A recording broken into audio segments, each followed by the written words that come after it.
Assalamualaikum warahmatullahi wabarakatuh. Om Swastiastu. Shalom, nama budaya. Salam sejahtera untuk kita semua. Perkenalkan, nama saya Milani Lazim Badila, NIM 19095111103, kelas 19D, Fakultas Kedokteran Hewan, Universitas Udayana.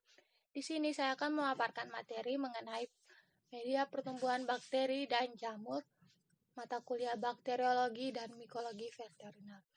Saya akan menjelaskan mengenai pengertian, manfaat, dan fungsi media pertumbuhan.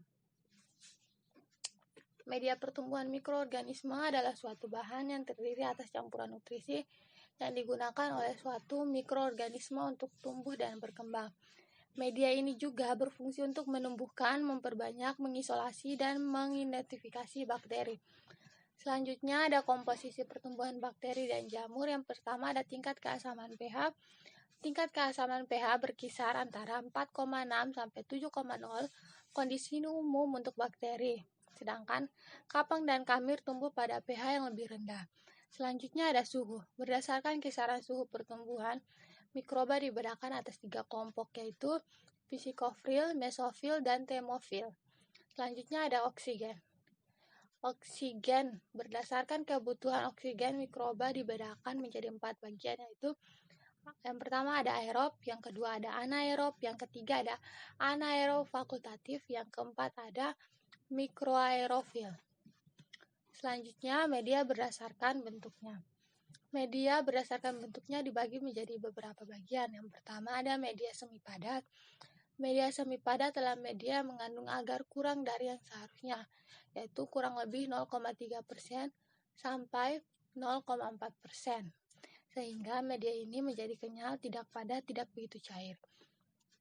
Yang berikutnya ada media padat.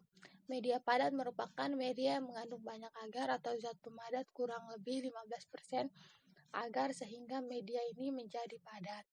Yang berikutnya ada media cair. Media cair merupakan media yang tidak ditambahkan bahan pemadat. Umumnya digunakan untuk pertumbuhan mikroalga. Selanjutnya, media pertumbuhan berdasarkan komposisi atau susunannya. Yang pertama, ada media alami atau media non-sintesis disusun dari bahan alami. Yang kedua, ada media semi-sintesis disusun dari bahan alami dan sintesis. Yang ketiga, ada sintesis disusun dari senyawa kimia. Media berdasarkan fungsinya. Pertama, media umum. Media umum merupakan media yang bertujuan menstimulasi pertumbuhan secara umum. Yang kedua ada media diferensial, media yang digunakan untuk membedakan suatu bakteri dengan bakteri yang lainnya. Yang ketiga ada media selektif, merupakan media yang memungkinkan suatu jenis mikroba tumbuh besar sementara jenis mikroba lainnya terhambat.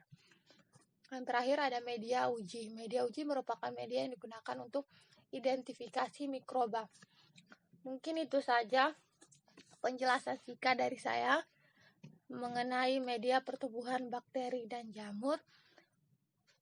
Kurang lebihnya saya mohon maaf. Terima kasih.